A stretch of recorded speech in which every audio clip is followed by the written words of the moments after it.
Dan sebagai cerita juga, YT Java Prehanger ini sesudah mendapatkan sertifikasi Indigeografis, kalau saya tidak salah 2014 atau 2015, ikut kompetisi di Paris, kompetisi teh di Paris, dan menang sebagai the best YT in the world. Wah, luar biasa. Itu kan sesuatu yang harus dijaga ya, Iya. saya. Gak bisa kita tidak membantunya.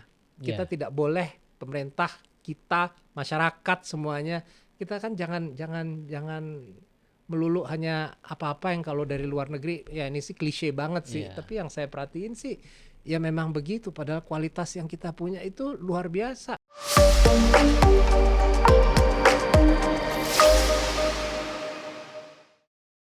Halo teman rasa, jumpa kembali dengan saya Cak Tom.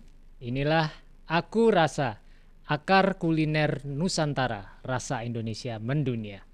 Masakan Indonesia dikenal kaya akan cita rasanya yang mendunia. Salah satu alasannya adalah karena masakan Indonesia itu diperkaya dengan berbagai jenis bumbu yang berasal dari berbagai jenis rempah yang ada di Indonesia yang sangat kaya rasa. Rempah Indonesia harus kita jaga dan kita lestarikan, kita dorong pemajuannya. Salah satu caranya adalah dengan indikasi geografis ya, sebagai pondasi utama untuk menjaga otentisitas, untuk menjaga value dari rempah Indonesia itu. Nah, hari ini saya kedatangan tamu yang sangat istimewa, sangat spesial untuk membahas apa itu indikasi geografis. Sudah bergabung bersama kita hari ini Chef Bara Patirajawan. Terima kasih kehormatan buat saya sebagai host di Aku Rasa atas kehadiran Chef Bara hari ini. Terima kasih sekali. Dengan senang hati. Apalagi senang hati sekali. Temanya tentang indikasi geografis. Dan terutama lagi kita pemerintah Indonesia sedang mendorong dan serius memberi perhatian dengan tagline Indonesia Spice of the World. Spice of the World, yes. Ya, kita ingin membumbui, merempahi dunia. Ya. Karena memang kalau kita bicara rempah, ya Chef, itu adalah bagian dari sejarah kita. Bahkan kalau saya bicara kolonialisme, itu juga datang karena rempah. Karena rempah, betul. Bukan karena yang lain. Karena biji pala dan cengkeh. Karena biji pala dan cengkeh. Untuk itulah mereka datang. Dan kenapa mereka harus datang? Mungkin bisa jadi karena indikasi geografis itu. Maksud saya rempah-rempah kita itu kan sangat khas. Betul. Ya, pala, halmahera, cengkeh, Ambon. Nanti ada lagi, nanti kita akan bahas lada kita gimana, merica Betul. kita gimana, garam kita bagaimana, macam-macam. Ya, jadi mungkin Chef Bara bisa ceritakan kepada kita semua teman rasa apa sih sebenarnya yang disebut dengan indikasi geografis itu? Indikasi geografis, jujur saya sudah menjalankan tugas saya dalam tanda kutip sebagai juru bicara dari indikasi geografis itu selama 4 tahun dari 2019 sebelum pandemi. Dan jujur setiap orang yang saya tanyakan 99% hampir nyaris berarti Cak Tom termasuk di 1% ya, karena sudah tahu tentang indikasi, tapi sisanya tidak pernah mendengar. Sementara ini bukan sesuatu yang hanya di Indonesia, ini adalah sesuatu yang semua negara punya. Bahasa Inggrisnya adalah geographical indications. Yang saya tidak akan membahas tentang sejarahnya ya, karena akan terlalu panjang nanti. Tapi memang ini berawal dari Eropa, berawal dari Perancis sebenarnya di abad 19, di mana mereka harus mengproteksi minuman-minuman mereka yang terkenal, champagne, wine, Bordeaux dan sebagainya. So berawalnya di situ. So indikasi geografis apa sih itu sebenarnya ya? Indikasi geografis adalah sebuah tanda atau sebuah label yang diberikan kepada satu produk, di mana produk itu bisa berupa produk agrikultur atau produk makanan maupun juga kerajinan tangan. Di mana produk tersebut memiliki karakteristik dan reputasi yang unik yang diwakili oleh satu lokasi geografis di mana produk tersebut diciptakan, ditanam, dibudidayakan. Sebenarnya sederhananya itu.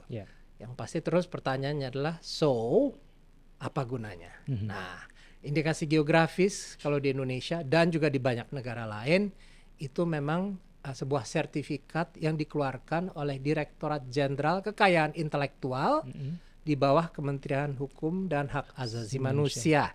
So ini adalah tentang proteksi. Kita harus memproteksi kekayaan alam kita. Jangan sampai kita ketelatan seperti beberapa tahun yang lalu ya. Rendanglah diklaim, batiklah diklaim gitu kan. Jadi jangan sampai kalau sudah diklaim baru kita teriak-teriak. Nah, banyak memang orang yang mungkin karena belum terlalu mengerti pentingnya proteksi ini, itu bilang ini kalian hanya memecah belah para petani aja. Karena kan bukan berarti satu produk indikasi geografis. Saya ambil contoh misalnya garam dari Amet Bali. Jangan itu deh, karena garam Amet Bali itu satu cerita yang unik. Saya ngomong tentang lada muntok dari Bangka Belitung. Bukan berarti kalau kita buka di marketplace, kita terus lihat ada lada putih muntok, itu bukan berarti itu indikasi geografis.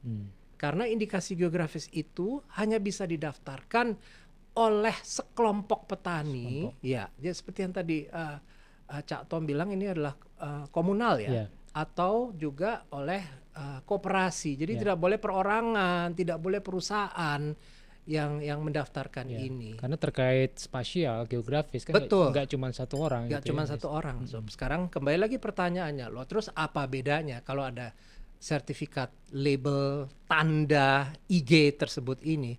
Itu adalah untuk konsumen, untuk memberikan jaminan bahwa produk tersebut asli dihasilkan dari lokasi dari wilayah tersebut dan dibudidayakan menurut tata cara yang sudah tertera jelas. Tidak dioplos, bukan kualitas KW, bukan kualitas B, bukan not even kualitas A, ini adalah kualitas superior semuanya. Makanya aturannya ketat sekali untuk mendapatkan sertifikasi dari indikasi geografis ini. Jadi seperti itu. Kegunaannya bukan kayak, juga jujur dari beberapa petani yang saya bicara, kok kami tidak melihat adanya pengembangan dari penjualan, dari sales. Bukan dari situ. Ada banyak salah kaprah mengira bahwa kalau sudah ada logo indikasi geografis, sales akan langsung naik, meningkat tinggi. Enggak begitu juga. Kita harus proteksi. Seperti contohnya deh, saya ambil ada satu beras Adan Krayan, Cak Tom tahu nggak, dari Kalimantan Utara. Kayaknya ini dari mana? Maaf, saya nggak pakai kacamata baca saya. Adan Krayan. Adan Krayan. Kalimantan Utara. Ini Pak, itu di Kabupaten Adan, Pegunungan Krayan. Itu kalau Bapak mau ke sini, itu kita harus mendaratnya di Tarakan. Kemudian kita harus naik pesawat lagi, nggak ada jalan darat Pak untuk sampai situ. Sungai? Bisa lewat sungai, ya bisa mungkin 48 jam Pak baru sampai di situ. Lebih dekat ke Malaysia. Dan ini di sana disebut sebagai beras sultan, karena ini adalah beras ya kan, adalah supplier resmi dari Istana Sultan Brunei. Jadi si Sultan Bolkiah hanya mau menyantap beras ini. Nah, banyak tengkulak-tengkulak Malaysia udah mau nyabot kan, tapi karena sudah terproteksi aman. Tahu sendiri kan. Nah, ada sih yang nakal. Beras ini mereka beli dari Krayan, kemudian mereka jualnya sebagai beras Kinabalu. Dan ini sudah ada aroma rempahnya ya. Maksudnya wangi gitu. Ada wangi. Dan dia memang produksi tidak banyak Pak. Dia cuma bisa produksi 150.000 ton setahun. Itu kan sedikit sekali ya. Ini memang dikategorikan sebagai super grade premium excellence beras. Nah, kenapa beras ini luar biasa sekali? Pertama, beras ini sudah dibudidayakan di Adan, di Kabupaten Adan itu sudah dari abad 19 ya, kurang lebih. Kemudian untuk airnya itu adalah dari Pegunungan Krayan, sumber mata air Pegunungan Krayan. Kemudian pupuknya itu adalah, maaf ya, tapi kotoran dan urin dari kerbau yang membajak sawahnya. Sementara kerbau-kerbau tersebut itu menyantap rumput-rumput yang bersih, rumput-rumput yang tidak tercemar sama sekali dengan pupuk yang pestisida, yang kimia dan jadi itu siklus tersebut, sapi makan, dia membajak sawahnya, dia memberikan, itu adalah salah satu pupuk paling organik yang ada, makanya menjadi luar biasa sekali. Harganya mahal? Ya, harganya mahal memang. 1 kilogram sampai 50.000 sekarang. Itu baru di sana loh. Baru belum ongkos sampai Jakartanya dan sebagainya. Jadi hal itu yang membuat unik. Apakah beras ini bisa ditanam di tempat lain? Oh, mungkin bisa. Bapak ambil bibitnya, tanam mungkin di Surabaya, di Jakarta, di mana tumbuh, mungkin tumbuh, tapi kan tidak ada kerbaunya. Tidak ada air, mata airnya. Iya, itu bagian dari ekosistemnya. Iya, itulah yang intinya gini, produk indikasi geografis tidak bisa diduplikasi, imitasi, replikasi di tempat lain kecuali di tempat di mana aslinya dia berada. Seperti contohnya saya juga ada cerita menarik tentang biji pala Siau. Siau itu adalah sebuah pulau Sulawesi Utara, kemudian ada 2 pulau kecil. Ini ya, Sulawesi Utara. Ada parutannya nggak sih Siau untuk nutmeg buat aromanya supaya bisa cium aromanya. Dan dia ini pulau tersebut, Pulau Siau ini ada gunung yang namanya Gunung Karangetan. Gunung Karangetan ini adalah salah satu gunung vulkanik teraktif di dunia. Jadi katanya menurut orang-orang di sana, oh ya kita sih di sini gempa setiap 45-60 menit kita gempa, saking aktifnya itu gunung. Nah, perkebunan biji pala ini mengelilingi Gunung Karangetan tersebut. Jaraknya kurang lebih 8 km lah dari gunung tersebut. Karena dia adalah gunung yang masih sangat aktif, dia setiap hari masih menghembuskan debu vulkanis. Dan kita tahu debu vulkanis mengandung magnesium, zinc, potasium, semua mineral-mineral yang bagus sekali untuk tanaman. Jadi apa yang terjadi? Setelah debu vulkanis itu terhembus di luar, dia turun lagi ke bumi dan itu adalah sekali lagi pupuk paling organik yang kita punya. Apakah bisa biji pala ini ditanam tempat lain? Bisa. Harus mindahin gunungnya. Nah, gunung-gunung harus dibawa. Kalau nggak dapet aromanya. Nah, itulah apa indikasi geografis sebenarnya. Oke. Jadi memang kalau menurut saya malah mungkin awalnya niatnya proteksi. Betul. Iya kan. Tapi the mid or long term pada akhirnya dia akan membangun monetizing. Itu memang harus lah. Bukan berarti cuma punya sertifikasi terus tidak menjadi apa-apa. Garam Amet Bali itu dulu tahun 80-an sempat mau hancur. Garam Amet Bali ya, Cak Tom, itu masih menggunakan tata cara bertani, mereka menyebutnya petani garam ya. Mereka masih bertani garam mengikuti aturan yang dijalankan sejak Kerajaan Karangasem di abad 15, Pak. Masih sama. Satu-satunya yang elektrik sekarang hanya pompa air laut ke mereka punya untuk dijadikan garamnya. Dulu itu menggunakan ember-ember yang terbuat dari daun lontar. Nah, garam Amet Bali ini di tahun 80-an harga garam anjlok. Dulu sepanjang pantai Amet Bali 8 kilometeran, 7-8 kilometeran itu semuanya petani garam. Tetapi karena garamnya anjlok harganya, akhirnya banyak yang menjual lahannya. Jadi properti, jadi villa dan sebagainya. Sekarang hanya tersisa 22, Cak. 22 petani garam. Ini kan harus kita jaga. Jangan sampai punah. Sementara garam ini masih benar-benar dibuatnya, jadi dibuat sebuah kayak kolam di bulan Juli. Ini sekarang lagi baru selesai panen ini. Ini sekarang kita kan di bulan Agustus ya kita podcast ya. Ini dibuat kolam. Kemudian mereka membuat satu filterisasi bentuk kerucut gitu, kerucut terbalik yang terbuat dari anyaman bambu. Kemudian mereka masukkan kerikil, masukkan sabut kelapa, dan mereka masukkan tanah sisa yang mereka membuat kolam tersebut. Kemudian airnya dimasukkan ke dalam filterisasi tersebut, dijemur di matahari, terdapat kristal. Nah, garam itu secara rasa pasti ada rasa pahit getirnya. Tetapi itulah luar biasanya orang zaman dulu ya Pak ya. Itu bisa mereka lakukan adalah batang pohon kelapa dibelah menjadi 2, dibikin seperti meja, mereka susunnya, kemudian garamnya ditaruh di situ. Ternyata ada satu filterisasi, ada zat di dalam batang kelapa itu yang bisa menyerap rasa getirnya. Makanya garam Amet Bali itu berasa sangat umami, kayak ada MSG-nya. Ya. Tapi itu juga pengaruh dari laut di sekeliling Pulau Bali itu, di Pantai Amet, di mana mereka ada rumput laut yang sangat unik, tidak ada di tempat lain. Itu yang memberikan satu rasa ekstra lagi dari garam Amet. Umaminya dari Umaminya rumput dari laut. situ. Iya. Wah, kalau saya mau cerita satu-satu ya Pak ya. Karena Indonesia kan sekarang sudah ada 125 produk indikasi geografis terdaftar. Dan itu nggak hanya makanan ya? Oh bukan ya. Jadi terbagi antara produk agrikultur, produk makanan. Makanan itu antara lain adalah bandeng asep Sidoarjo, itu masuk di situ. Kalau makanan belum terlalu banyak. Kemudian ada buah-buahan, salak Sibetan Bali. Kemudian ada buah apa madu, ubi Cilembu. Oh, ubi Cilembu ya. Cilembu, ubi Cilembu, Ya. ubi madu Cilembu itu juga masuk sebagai indikasi geografis. Tapi selain itu juga ada kerajinan tangan, antara lain adalah ada 7 kain Indonesia, wastra Indonesia. Tenun yang saya pakai sekarang ini adalah tenun Sika dari Flores, di mana mereka memproteksi desainnya. 57 desain itu sudah terproteksi, jadi nggak bisa ditiru-tiru sama orang lain.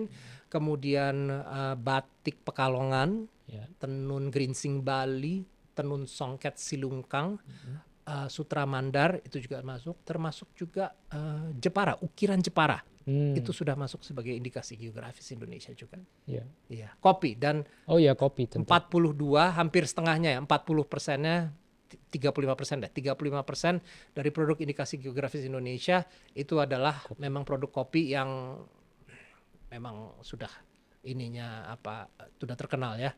Reputasinya di seluruh dunia, dan kan tanpa saya harus menyebut merek, itu semua kopi-kopi mancanegara yang ada di Indonesia ini kan ngambil bijinya dari kita semua. Iya, betul. Iya. Tapi value-nya banyak di mereka ya. Value-nya banyak di mereka. Ambil sininya green beans ya, biji hijaunya, mereka yang roasting, dibalikin ke sini, dan kita bangga jalan-jalan dengan memegang cangkir betul, Cak. Luar biasa memang kita ini. Nggak apa-apa sih sebenarnya, asalkan tahu. Tapi semua orang yang saya selalu udah megang si tumbler terus, saya tahu nggak isinya apa? Saya bilang gitu, kopinya. Ya nggak tahu sih, paling mana Ethiopia disebut lah segala yang Ethiopia. Hey, saya bilang, dari 12 blendnya itu 7 dari Indonesia, saya bilang. Ya, itu memang salah satu waktu itu di Badan Ekonomi Kreatif, bahwa kita ingin membuat komoditas-komoditas kita ini nggak hanya sekedar komoditas gitu kan. Dengan adanya proteksi indikasi geografis itu, maka ada value gitu kan sebenarnya terhadap komoditas-komoditas kita, sehingga kita juga appreciate gitu, kita tahu ceritanya itu, narasinya gitu kan? Itu jadi ya tadi itu kita memberikan apresiasi kemudian sebagai konsumen terhadap produk-produk komoditas kita yang memang unik gitu, sehingga pantas atau layak untuk diberikan label atau disertifikasi indikasi geografisnya. Nah, kalau bicara prosesnya, ini kan pasti ada proses tadi, apa yang harus disiapin, standar pengolahan dan sebagainya ya. Berapa lama sih, Chef, waktu yang diperlukan gitu sebenarnya untuk mendaftarkan ini? Sulit nggak sih gitu kalau ada komunitas yang mau? Iya, sulit, mau dibilang sulit juga nggak sulit, tapi memang ada syarat-syarat administrasi yang di awal yang harus diselesaikan dahulu ya, itu yang paling penting. Kalau ngomong waktu, yang paling cepat 6 bulan, yang paling lama ada yang 2 tahunan baru keluar, karena kan ada banyak hal yang harus dibicarakan. Karena seperti tadi saya bilang kan, ini tidak hanya menyangkut satu orang yang bisa ngambil keputusan, karena ini adalah sebuah komunitas secara komunal, jadi harus dirumbukan dengan banyak orang. Nah, ini kadang-kadang suka yang membuat lama. Jadi kalau misalnya ada ada satu komunitas petani atau apa yang ingin mendaftarkan sebagai indikasi geografis, itu sebenarnya cukup melayangkan satu surat permohonan kepada DJKI, Direktorat Jenderal Kekayaan Intelektual, di mana kemudian pihak DJKI untuk awalnya akan mengunjungi tempat tersebut untuk memulai benar-benar melihat apakah ini benar-benar layak dan memang memiliki satu keunikan dan karakteristik reputasi. Itu dua kata kunci ya, karakteristik dan reputasi yang memang bisa mewakili wilayah tersebut gitu. Sesudah itu akan ada beberapa tahapan-tahapan yang harus dimasukkan, berkas-berkas administrasi. Kemudian sesudah itu kalau berkasnya sudah beres, akan dikirim ahli-ahli ke lapangan, profesor untuk mengecek tanahnya, karena indikasi geografis itu bisa didapat karena faktor pertama pasti faktor lingkungan, faktor geografisnya itu sudah pasti. Kedua adalah faktor budaya, faktor manusia, faktor tradisi. Jadi itu pun dipertimbangkan. Apakah memang memiliki satu tradisi yang unik sehingga produk tersebut beda dengan produk lain. Karena kan kalau kita ngomong garam ya garam. Semua negara kayaknya punya bikin garam sendiri dalam jumlah tertentu ya. Tapi apakah garam di lokasi tersebut akan beda? Seperti contohnya garam Kusamba yang baru aja. Garam Kusamba baru dapat sertifikat indikasi geografis di 1922. Itu kalau dia beda lagi. Kalau tadi kan Ahmed kan saya cerita melalui filterisasinya itu pakai dari anyaman bambu filternya. Kalau ini yang mereka lakukan, air garamnya itu mereka siram di atas pasir vulkanis warna hitam. Jadi mereka bikin kayak semacam lapangan, dilurusin, kemudian air lautnya mereka siram di atasnya, panas matahari, kemudian ada kristal-kristal warna putih, karena kan itu hitam, warnanya benar-benar hitam itu yang Kusamba. Kemudian itu baru mereka saring. Dan proses filterisasi dengan batang pohon kelapa itu dilakukan. Jadi kayaknya itu memang adalah teknik yang kuno yang orang Bali memang udah dari dulu sudah tahu. Dan kadang-kadang saya suka berpikir gini kan, itu tahunya dari mana sih gitu, kok hebat banget. Jangan-jangan ada universitasnya gitu. Iya betul gitu kan ya. Untuk sharing knowledge bersama. Jadi hal-hal seperti itu. Nah kalau misalnya kita kembali lagi ke proses, kalau sudah tahapan-tahapan penelitiannya udah akhirnya bisa ditentukan, oke, ini adalah suatu produk yang memiliki karakteristik dan juga reputasi yang memang sangat spesifik dari lokasi tersebut, sertifikat keluar. Biaya memang terus terang saya tidak akan bilang mahal, saya tidak bilang murah, ada biayanya memang. Dan biaya ini memang selayaknya harus dibebani kepada Pemda setempat, mestinya. Kita tidak bisa harapkan para petani yang untuk merangkul beban tersebut gitu loh. Nah kan prosesnya tadi sangat bervariasi ya, maksudnya ada yang 2 tahun, ada yang gitu. Apakah itu juga kemudian mempengaruhi tarifnya atau biayanya?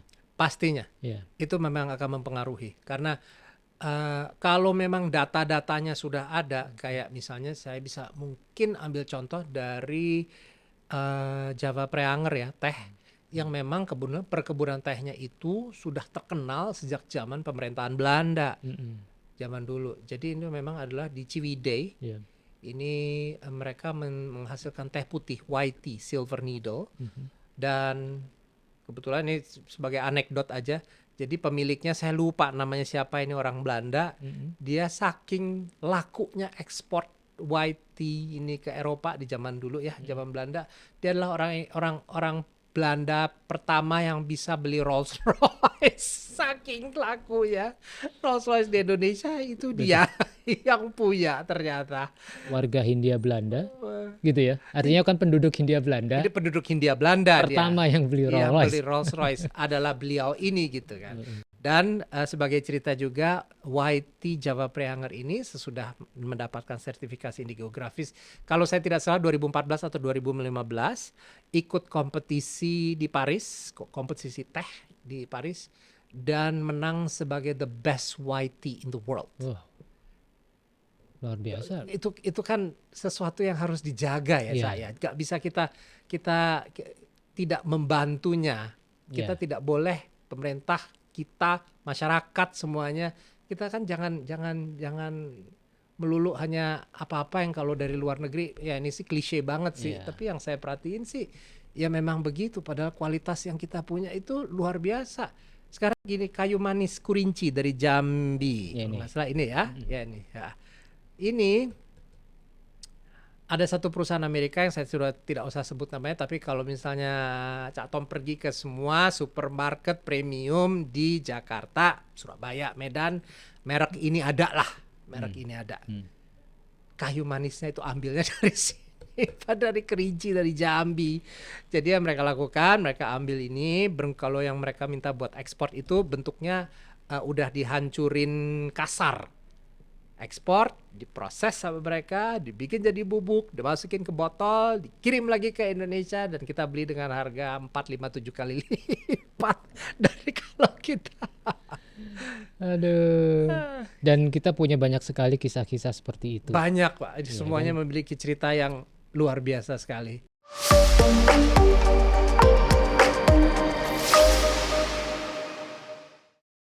Yang Betul tujuan sekali. akhirnya kan itu, bagaimana membuat konsumen bisa mengakses, Menikmatinya juga, menikmati, menikmati membelinya, produk tersebut. mengkonsumsinya dengan mudah. Nah, ini kan PR berikutnya. Kita bicara tadi betul sekali logistik. Secara logistik betul supply sekali, ya. chain-nya seperti apa.